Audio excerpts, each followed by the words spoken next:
जनता की आवाज सीधी सरकार के पास। हम बनेंगे आपकी आवाज। न्याय और सम्मान की जंग, गरीबों के मान सम्मान स्वाभिमान की जंग, गांव-गांव के गरीबों की आवाज। वी न्यूज मीडिया के साथ बेटुआ ब्लॉक शिक्षा के चौपाल लोक कार्यक्रम देख रहे अवाक। जिले के विकास खंड बेटुआ के प्राथमिक विद्यालय घाटमपुर में शिक्षा चौपाल कार्यक्रम आयोजित किया। विभाग से संचालित विभिन्न योजनाओं के सफल क्रियान्वयन के लिए उपस्थित लोगों से अपील प्रधानाध्यापक रेणु श्रीवास्तव ने किया। कार्यक्रम में आरपी राजीव कुमार, संजय पांडे, पवन कुमार, शिक्षक संकुल अनुपम, शमशाद, आर्मी सेवानिवृत्त दुर्गपाल सिंह, संजय कुमार सिंह आदि लोग मौजूद रहे।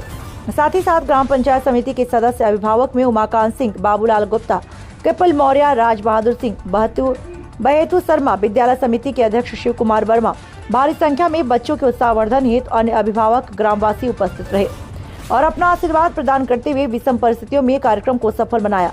प्रधानाध्यापक रेणु श्रीवास्तव, घाटमपुर ने उपस्थित समस्त विभागीय एवं ARP शिक्षक संकुल उपस्थित अभिभावकगण, समस्त विद्यालय परिवार, नन्हे मुन्ने निपुण छात्र छात्राओं, बाल कलाकारों को हार्दिक आभार व्यक्त करती हूँ। भविष्य में और अधिक बेहतरीन प्रदर्शन की कामना करती हूँ। अरविंद श्रीवास्तव, जिला ब्यूरो चीफ की रिपोर्ट। संबंध तभी होता है जब आपको बुलाया जाए और आप आकर के हमारे साथ संवाद स्थापित करें।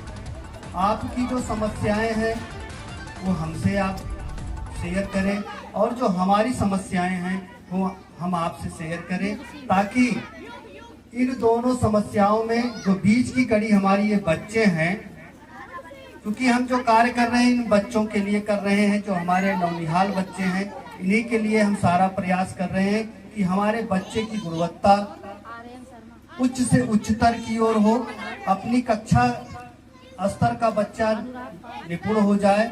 इस पर हम लोग ध्यान दे रहे हैं, इस पर हम लोग कार्य कर रहे हैं, जिसके लिए आपका साथ देना अति आवश्यक है। जब तक आपका साथ नहीं मिलेगा तब तक इन बच्चों का विकास नहीं होगा। आपका साथ बच्चों का विकास, आपका साथ इस विद्यालय का विकास और आपका साथ हमारे शिक्षक का सम्मान का विकास होगा। यदि आपका विकास नहीं मिलेगा, आपका साथ नहीं मिलेगा, तो न तो बच्चे का विकास होगा, न तो हमारे शिक्षक साथी का आत्मबल बढ़ेगा, न तो इस विद्यालय का नाम होगा। आप लोगों के साथ की जरूरत है, इसीलिए इस विद्यालय में चौपाल का आयोजन किया गया है। अब थोड़ी सी हम बात करना चाहेंगे। हमको लगता है 100% बच्चों का नाम कहीं न कहीं जरूर लिखा है, लिखवाए है ना, चाहे प्राइवेट में लिखवाए हो और चाहे इस विद्यालय में लिखवाए हो, नाम जरूर लिखवाते हैं। 6 साल का हुआ बच्चा तो सोचने लगता है इस बच्चे का नाम हम किसी विद्यालय में लिखवाएं। जिनके पास पैसा है वो अपने बच्चे का नाम बड़े स्कूल में लिखवाते हैं, यानी प्राइवेट स्कूल में लिखवाते हैं, कॉन्वेंट में लिखवाते हैं। और जिनके पास पैसे का अभाव है वो हमारे सरकारी विभाग में बच्चे का नाम लिखवाता है। अब दोनों में यही तुलना होगी, जहां आप पैसा दे करके बच्चे का नाम लिखवाए हैं, उसके लिए क्या प्रयास करते हैं, सुबह से ही उस बच्चे की माता लग जाती है, बच्चे को उठाने लगती है, उठाने के बाद उसको नहलाती है, नहलाने के बाद भोजन कराती है, फिर उसका टिफिन तैयार करती है, बैग उसका व्यवस्थित करती है और उस स्थान पे ले जाकर के उस बच्चे को छोड़ती है जहां से बच्चे की बस विद्यालय लेके जाना होता है ऐसा ना। उसके बाद जब बच्चे को बस पे बैठाती है तो वहाँ हाय बाय भी करती है, बेटा बाय करती है।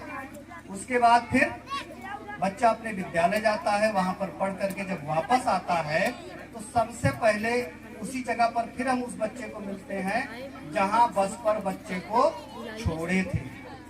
1 घंटा पहले खड़े हो जाते हैं, ये मेरा बेटा आ रहा होगा, करते हैं सर। उसके बाद जब बच्चा आता है तो उसको बड़े प्यार से सहलाते हुए पैदल लेके चलते हैं और ये पूछते हुए, बेटा आज क्या पढ़ाई हुई, क्या पढ़ाया गया, कौन से सर क्या पढ़ाए, और बच्चा बताते हुए घर की तरफ चलता है। इतने में हम घर पहुंच जाते हैं।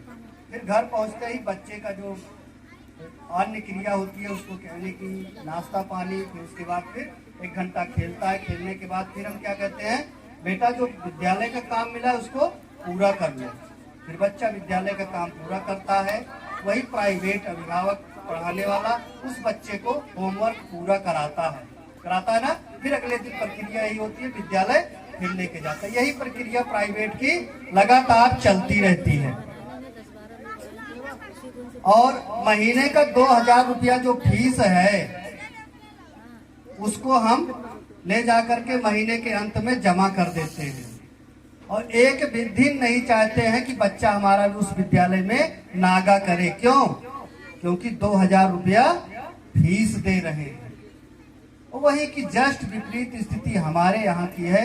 हमारे यहाँ आप निःशुल्क नाम तो लिखा लिए, लेकिन अपने बच्चे के प्रति कोई जिम्मेदारी नहीं समझी। दिल पे हाथ रख के कहिए, क्या हम इस तरह की जिम्मेदारी लेते हैं?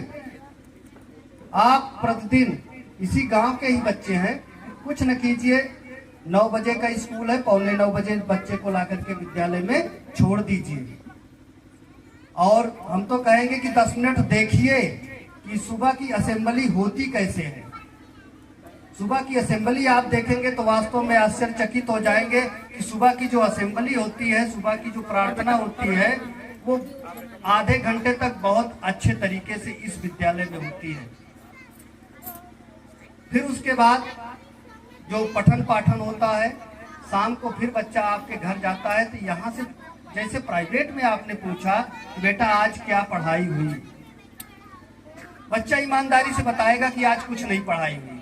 अगर कुछ नहीं पढ़ाई हुई तो किसकी जवाबदेही है? आपके विद्यालय के संबंधित शिक्षक की। आप दूसरे दिन आके कह सकते हैं